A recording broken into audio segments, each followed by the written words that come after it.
All right, what is good, ladies and gentlemen, is the Master Reviewer back again with another review, and today we are doing a review for Madagascar. This is another preparation. All the films I'm reviewing lately are just in preparation for a bunch of viewer recommendations that I have, and yeah, this is a rewatch for me, and it's a lot. I'll start by saying it's a lot shorter than I remember it being. This is only like only an hour, 24-minute film, which I remembered it being longer when I was a kid, but yeah, anyway, we will just get into it, starting off with the plot. So the plot of this film is that basically there are four zoo animals: Alex the lion, Gloria the hippo, Melman the giraffe, and Marty the zebra, where they are all living in Central Park Zoo, and they're all having a good life. Basically, they're all happy, except Marty. He kind of wants a bit more out of life. He feels like he's like, it's his 10th birthday. I don't really know.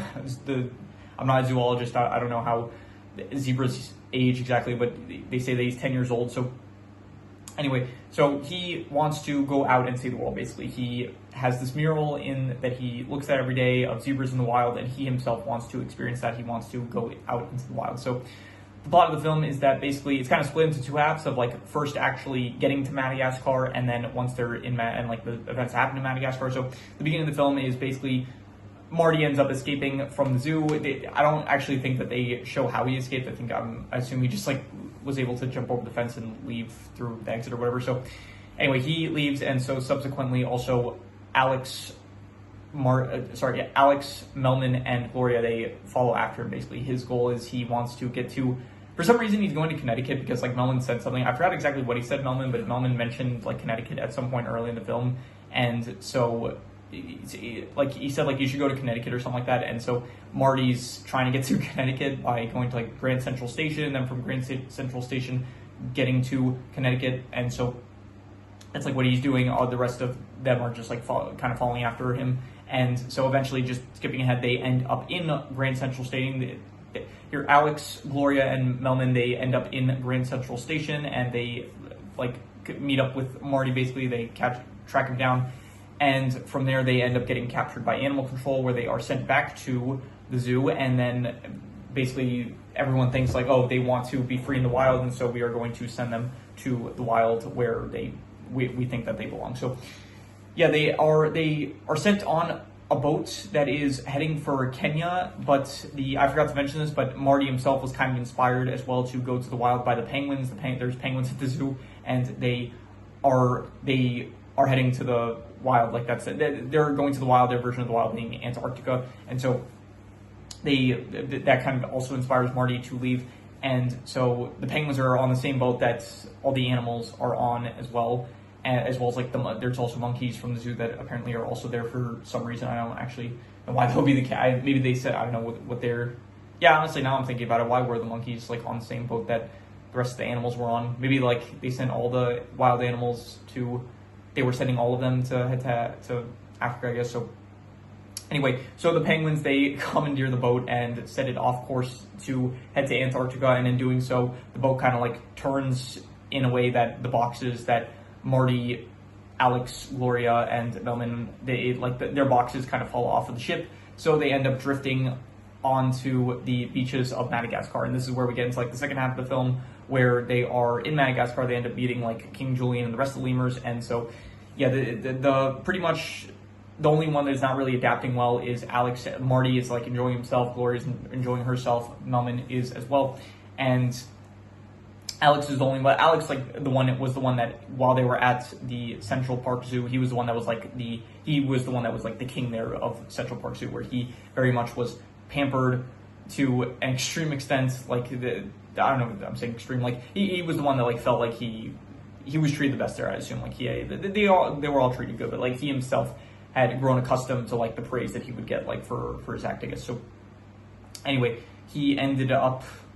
Yeah, so they're all in Madagascar now, and Alex feels very much out of place. Like at first they're all not really used to the wild, but Gloria and Melman, they kind of like turn around to it a bit. But Alex, like throughout the film, he is just not. It is not working for him. Eventually, he does start kind of opening up to giving it a chance, but then it opens up in a primal instinct in him, which kind of makes him turn savage, and so he ends up like getting this hunger for steak. Basically, like in the start of the film, it's like steak is his favorite food and stuff, and then throughout like the film, he kind of imagines steak, and like his whole kind of motive is just he wants to eat steak basically. So eventually gets to a point where his animal instincts are starting to overtake him, and so it gets to a point that King Julian, his goal is like he wants to make Alex and the rest of like they call them the New York Giants because they're from New York and they're Giants, I guess, so compared to them. So, but you have King Julian, and it's not Mort. Mort was the smaller lemur. I'm trying to remember now who his assistant was. There was King Julian and Maurice. Maurice was like kind of concerned. He was saying like, oh, if there were these, I don't know what species there are to be honest, but there were these predators, the Fusa, that were going after the lemurs, and so King Julian wanted to use Alex in order to scare them off. But Maurice was like, if the Fusa are scared of him, maybe we should be too. So anyway. Yeah, eventually it gets to a point where Alex is completely he can't control himself, and he tries to eat Marty, and then he realizes that he needs to isolate himself in order to make sure that no one gets hurt. At this point, Marty, they do like a small montage, I guess, because everyone was like enjoyed the wild up until this point, so I think they wanted an excuse for all of them to be willing to go back, so they have like this small little montage of like Marty, Gloria, and Melman in the wild, seeing like how harsh it is to like these defenseless animals and stuff. So from there, they end up hearing the boats that the penguins commandeered. They got to Antarctica, but then they realized that there was nothing to do there. It's just like very cold and stuff. So they didn't like it, so they wanted it to. So they ended up going all to Madagascar. I don't know why they specifically chose Madagascar. I guess because like they just wanted the opposite of Antarctica. So I suppose the closest thing to that would have been. I'm not a geographer either, but I guess the closest beach area I guess would have been Madagascar. But so they make it there. And then from there, they're like, okay, we can finally head back, but we need to go back and get Alex. So Marty goes to get him back. At this point, Alex is just completely like hiding himself off. There's like a interesting parallel. Like Alex mentions like when he is initially captured in the box, and he's like, when we first see him in the box, he mentions that he says like not the box and stuff. It's good foreshadowing, I'll say, for the second movie, where it's like at the very start he is in a box drifting from I think Africa to New York, I'm pretty sure. So that was like good foreshadowing, I would say, for the next film. And so it's interesting, like at this point in the film, he is trying to isolate himself. So he's putting himself like by his own fruition in these like dark, like enclosed spaces in order to make sure that he's not a threat to anyone outside of that area, I guess. So yeah, and from that point, Marty goes to see him. He tries to like convince him to come with them, and they do a parallel to like at the beginning, Alex tried to cheer up Marty on his birthday when he was like feeling depressed about not seeing the outside world and stuff. Alex like sings a song with him about New York to make him feel better, and so Marty tries to do the same thing, but he is interrupted by the Fuso. The Fuso arrive to try to eat him, and at this point, the final, I guess, the climax of the film happens where Marty is being chased off by the Fuso, and Alex goes to save him along with, I guess, the rest subsequently as well, like the rest of his friends and like all the lemurs and stuff. So he shows up, he kind of like pretends that he's about to eat them and stuff, and he says like, if you ever show up in my territory again, then I'll kill you or something like that, I'll eat you or whatever. So yeah, and so the Fusa, they run off, and they're apparently, I guess, they're just not going to be a threat anymore to the lemurs. And from that point, yeah, that is pretty much where the film ends. And so I mean, that's not where the film ends. They end up giving Alex to solve his whole like issue with needing, like, he is a carnivore. I actually think it's like also like it's pretty good actually, because early in the film it's like they did all the group of friends, like Marty, Melman, Gloria, and Alex, they're like all hanging out in Marty's shack that he built basically, and Marty serves them all seaweed. And it's like, I was thinking about this, like it actually makes sense, Alex being the only carnivore with the rest of them being herbivores. It makes sense that like Alex would have the bit like that in that scene earlier, Alex was the only one that didn't like the seaweeds, and so I think that was like good foreshadowing, I guess. So anyway, they fixed his whole issue of needing to eat meat with giving him basically fish. So he says like, yeah, this is great, it's even better than steak, and so that like solves that problem, I guess. And from there, yeah, everyone like thanks Alex and the rest of them for saving them, and they go on a boat. They're preparing to go back to, I guess, New York. But then, I mean, the film kind of ends with Private saying, I don't, these characters are pretty iconic, I don't have to like mention if he's a penguin, but yes, Private is one of the penguins. He says like, should we tell them that it's out of gas? And so yeah, that leads into the next film where we'll get into that with the next film, I guess. So yeah, that is pretty much where the film ends. So the plot, I would give the plot, like, I would say 3 to 5. It's an alright plot. I think that definitely the actual beginning half is a bit more interesting, to be honest. I think that when they're actually traveling across, like animals traveling through New York, it's a bit more interesting compared to when they actually get to Madagascar. And then from there, it's just kind of like, I don't know, it's like they're kind of enjoying the wild, or they're not enjoying it, or it's like whatever, I don't know, King Julian's plotting to have Alex be their ruler or whatever, or their protector, and it's not as interesting as like it's fine, but I definitely think that it was more interesting when it's like they were trying to chase down Marty. I think in New York, I would say. In terms of the characters, I would say that I like the four main ones. You know, Alex is good. Marty, I like the it's a pretty good friendship. The fact that you have like it's a lion and a zebra as best friends, I think that's a cool dynamic. Gloria's good. I think Melman is good as well, and King Julian is not as funny as I remember him being, to be honest. Hopefully in the next films he will be a bit better than this film. Like this film, he's still good. He's definitely a good character, but I do remember him being like a really funny character, and he has a lot of funny moments, I would say. But just not as good as I remember him being, but still a very good character, I would say. The Penguins are good. I like the Penguins. Maurice, he, I guess, serves his role well as being like the one that's like kind of skeptical about Alex. Let's see here, the Fusa, they're, I guess, a fine threat, not that interesting or anything. And yeah, that is pretty much most of the characters. So the characters, I would just give like I'll go like a 6. We'll just go 6 out of 10. We'll say like above average characters. I don't really love any of them, but I don't hate any of them either. I think they're fine, I would say. I think that the best ones are I think just Alex is probably the best like character in the film, like good protagonist, I would say. And besides that, yeah, everyone else is fine, I would say. In terms of the settings, so the settings are basically New York, and besides that, like New York, the Grand Central Zoo, as well as the Grand Central, like the New York subway system, I guess. And besides that, the actual setting itself, Madagascar, yeah.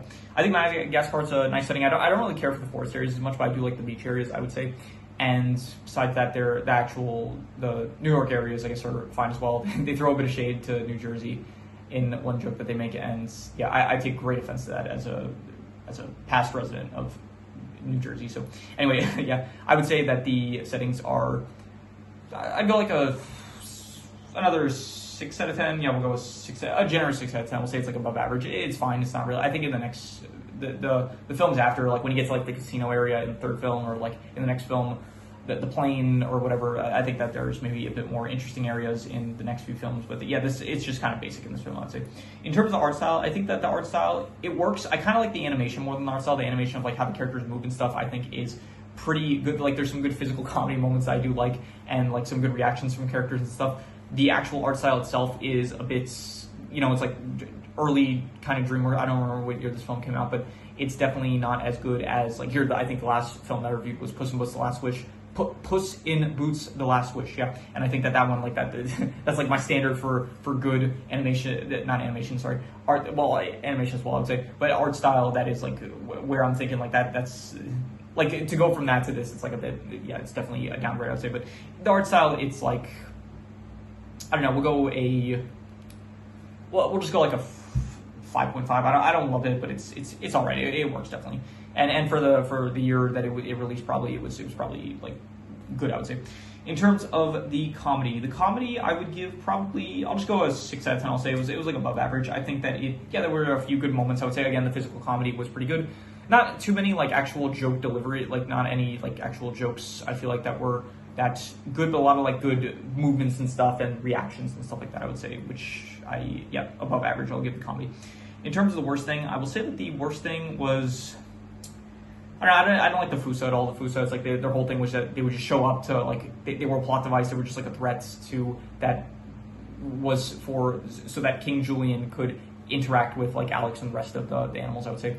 But the Fusa themselves are just like I don't really like at all. They're like not characters or anything like that. They're just again plot devices. So the Fusa I would give I'll go like a 4.5. They serve their role fine, but I just don't care for them at all. And yeah, I'm giving a lot of 4.5s recently for like the worst category, but it is what it is, I guess. And in terms of the best thing, I will say that the best thing is, I think just Alex's arc. I do like Alex's arc of like this lion. He's like very happy with where he is and stuff, and then he ends up like because of the actions of Marty, he's very upset, and he's trying to make the best of he's like upset about the situation, but then eventually tries to open up to the situation, and then from there it's like he like loses it and he wants to protect his friends and stuff. I'll just say Alex, like the protagonist, I'll say that he was my favorite character, and I will say that he was probably, I'd say like pretty good, I would say. So a 7 out of 10 for Alex, I would say. And yeah, let's hear any extra notes that I did not mention already. I think that I already mentioned everything, so I will do the calculations. So King Crimson. All right, it ends up coming out to about a 6 out of 10, which would be above average, and I think I'd give it a bit higher than that. I think I would, like, between a 6 to a 6.5, I would say it's between above average and good, and I'll give it a generous, I'll give it a generous 6.5. I thought it was a good film. I think, honestly, I liked it a bit less on rewatch. I think as a kid, I kind of liked it more, but on rewatch, I think this also, just like, I didn't mention this in the plot section, but I think that maybe this plot is a bit more on the lower end compared to, like, the next few films where the plots get a bit more interesting of, like, becoming, like, joining the circus and being, like, wanted in Europe, or the next film where, I don't know, they get to Africa and stuff happens there, I guess. So this film is just a bit basic of, like, just them being exposed to the wild for the first time, and, like, everyone's kind of the way that everyone is, the way that everyone interacts with, like, that situation that they're in, I guess. So yeah, I would say that just overall I'd give it like again, like between a 6 to a 6.5. For now, I'm going to give it a generous 6.5. We're going to say 6.5. Maybe it'll, as I let it marinate, maybe it'll get a bit worse. But for now, I'm just going to be generous. I'm going to give it a 6.5. And yeah, that is pretty much all there is to it. So if you have any recommendations, any shows, movies, video game stories, anime, manga, web series, anything that you want me to review, leave it in the comments and I'll maybe possibly check it out. With that said, that is pretty much all there is. I'm so bad at doing this outro every time. I keep stumbling over my words. That is pretty much all there is to it. So let's leave it at that.